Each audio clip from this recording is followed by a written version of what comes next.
A newly signed climate bill will charge oil and gas companies an estimated $75 billion to compensate for their impact on climate change.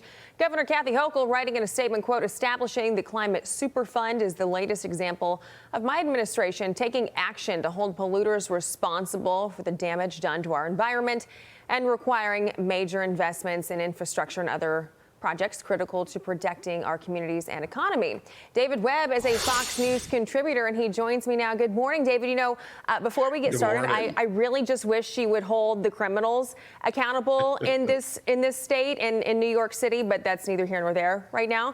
But, you know, look, I've lived here for 5 years, and I can tell you there is going to be some way, shape, or form, in my opinion, that this administration is going to find a way for the taxpayers and for the business owners to pay and foot this bill. What are your thoughts?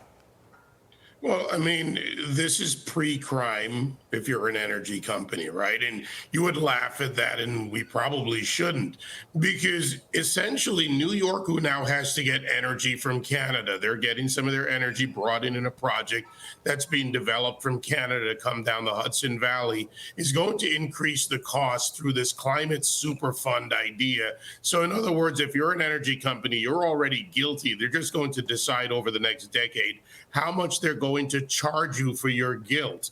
Look, she's got all these pricing structures they're putting in, whether downstate in Manhattan and the 5 boroughs, look, lower Manhattan, you have to pay more money to come in.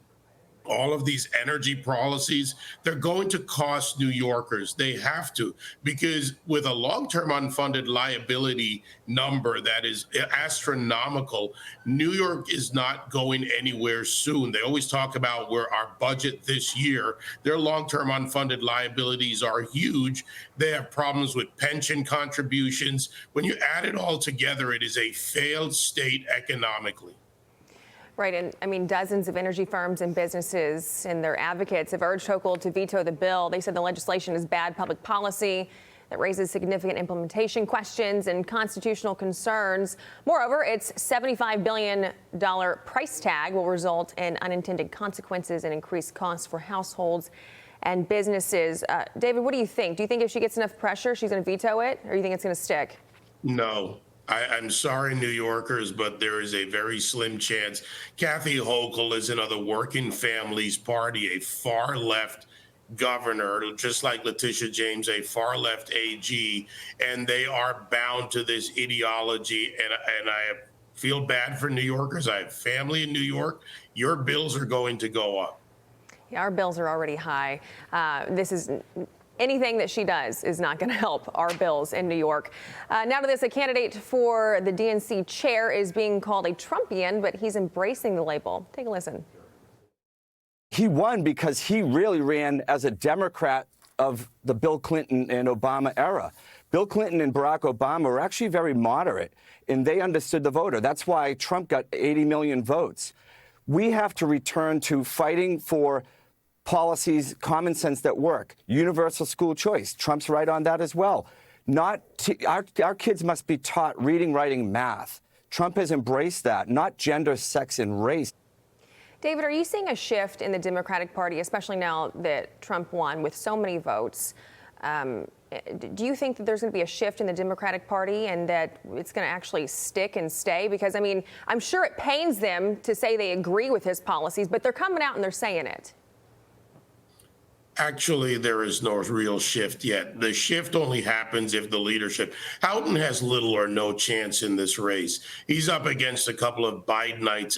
And for a guy who says about Barack Obama was a moderate, he really is trying to appeal. Excuse me, he's trying to appeal to both sides, and it's not going to work. Martin O'Malley's the guy who just made the deal to let Social Security workers, over 40,000 of them, stay home till 2029. He's up against the head of the DFL in Minnesota, which is about as far left as the Working Families Party. You look at all of the membership, all of the people that are running, and the people that are actually in charge, the Democrat Party's not going anywhere soon. The fact that AOC AOC was not allowed to be oversight chair because Nancy Pelosi backed her opponent.